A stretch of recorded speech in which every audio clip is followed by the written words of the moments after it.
Hello there. There are so many benefits to practicing Metta, loving kindness meditation, or indeed any of the Brahma Vihara. So that's loving kindness, compassion, sympathetic joy, and equanimity.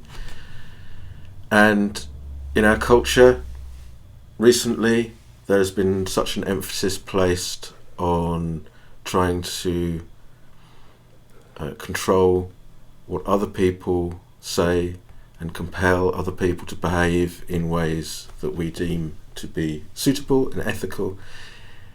This isn't the way that the Buddhist teaching operates at all.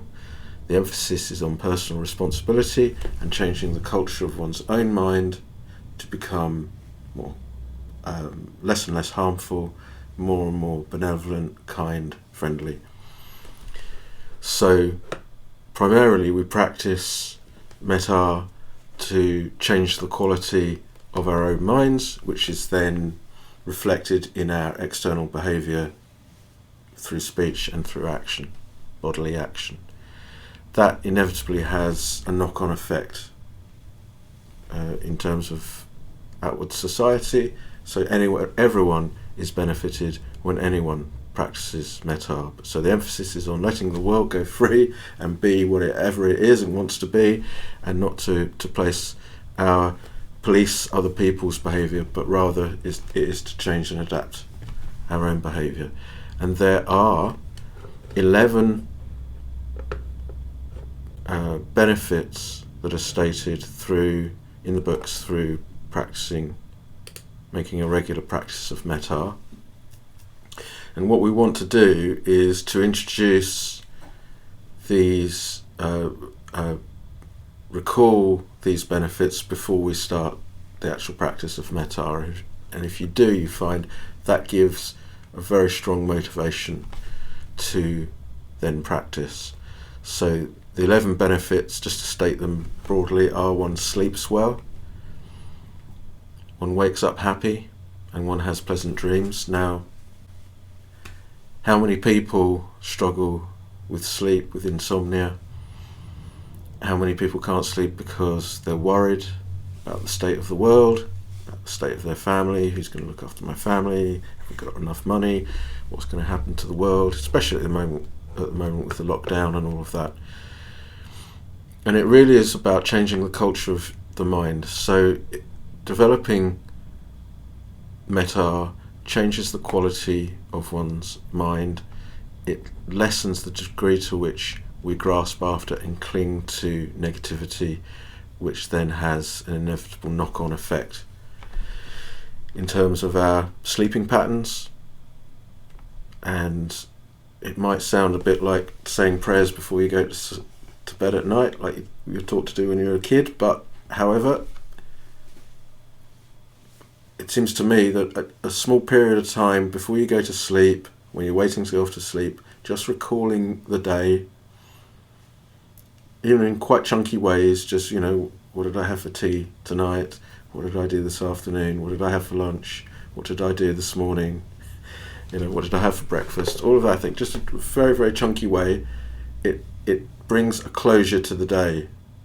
And then if you follow that up with just a few minutes of practicing Metta, in the way we've explained in other videos, you'll find that will go a long way to transforming your sleep. And of course, you're far more likely to have pleasant dreams because you're not fixated on worries and negativities that might be going on in your life. So if you make a regular practice of Metta, you won't be consumed with resentments towards people, with hatred towards people. It's far easier to allow life to be what it is. So far less resistance. Okay, one is dear to humans, one is dear to non-humans. So there is this, we're not isolated blobs, isolated and entirely separate from one another. Our minds are part of our interactions with people.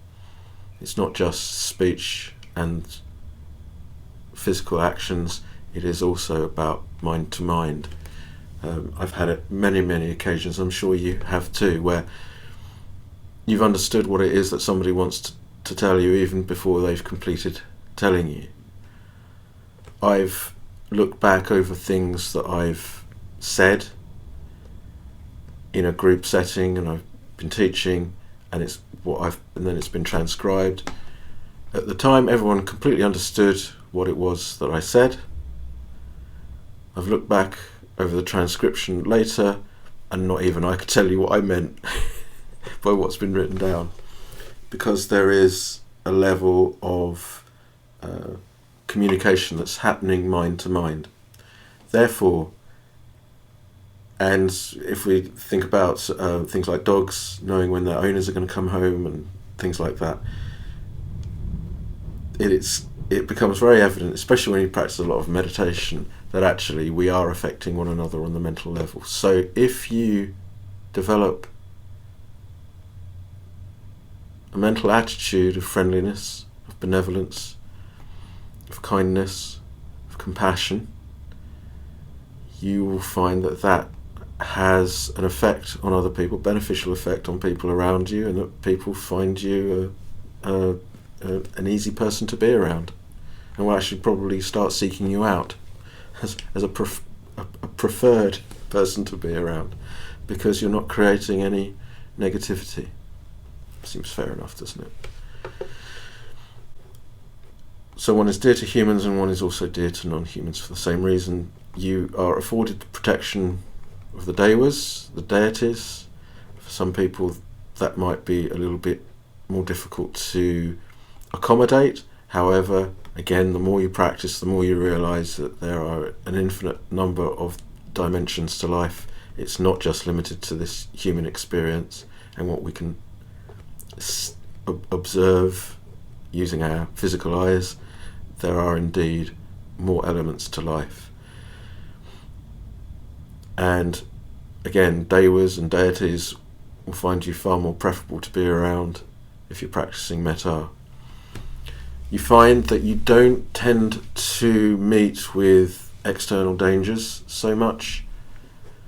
You're less likely to cut yourself, you're less likely to scald yourself or to burn yourself, you're less likely to have food poisoning, you're less likely to be caught in fires and so forth. One who develops metta has a serene countenance and concentrates easily. So one who concentrates does tend to have a serene countenance. There is a physical difference to the flow of blood around the body, and and metta itself is a concentration exercise. So you are developing the ability to remain one-pointed and to not be distracted by a multitude of thoughts and events that are going on. So one is able to remain single-pointed in that way. And then finally, numbers 10 and 11, one dies unconfused through a lifetime of practicing metta, and at death one will be reborn into a happy realm as a result of having performed all these very efficient and very skillful actions. Not bad, hey? 11 very, very good reasons to practice metta. They're also, if you swap them round and look at them in the negative aspect, there are also 11 really, really good reasons not to practice ill will.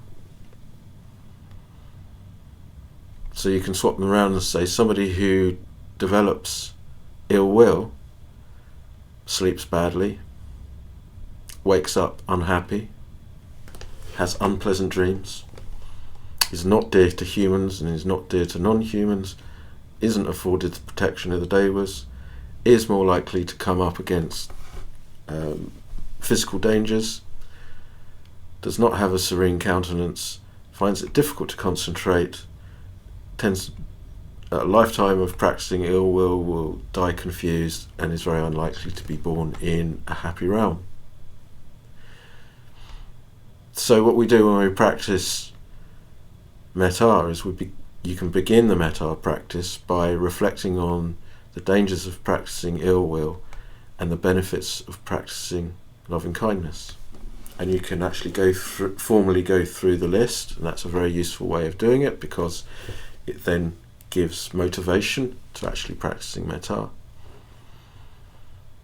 What I like to do and what I suggest people do is to reflect on their own experience and to reflect on the truth of how they feel when they practice ill will, really, and how they feel when they practice loving kindness meditation. And I think that's the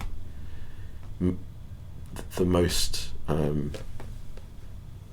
powerful motivation for then practicing Metta, because even with a small amount of reflection, you go, oh no, I know I might not initially feel like it, because we know what it's like. A change of states, going from a non-meditative frame of mind to a meditative frame of mind, is a change of state.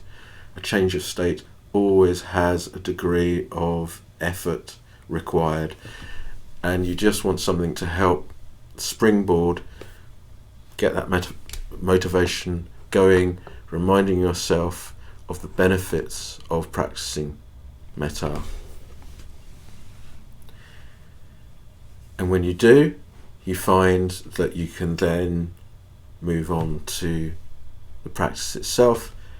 Again, it's really, really useful to organise yourself before you sit down to practice Metta. Just work out what type of Metta you're going to do and who you're going to do it towards. And then when you actually practice, you start with some of these benefits, some of the drawbacks of ill will and some of the benefits of developing Metta, and then you can go into the actual practice itself, and you'll find that that is helping to make a very, very powerful practice. Okay, hope you got something from that. Speak to you again soon.